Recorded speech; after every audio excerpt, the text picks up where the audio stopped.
In this video, I'm going to be showing you how to delete your YouTube watch history, so be sure to watch this video until the very end to prevent any mistakes in the process. You're going to begin by clicking on the top right corner on your actual account.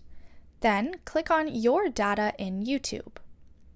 It'll prompt you to log into your actual Google account, but you're going to scroll down and click on Manage Your YouTube Watch History. It will give you all of the YouTube videos that you have currently watched, so all you have to do if you want to delete some of it is click on an X and just click on Delete.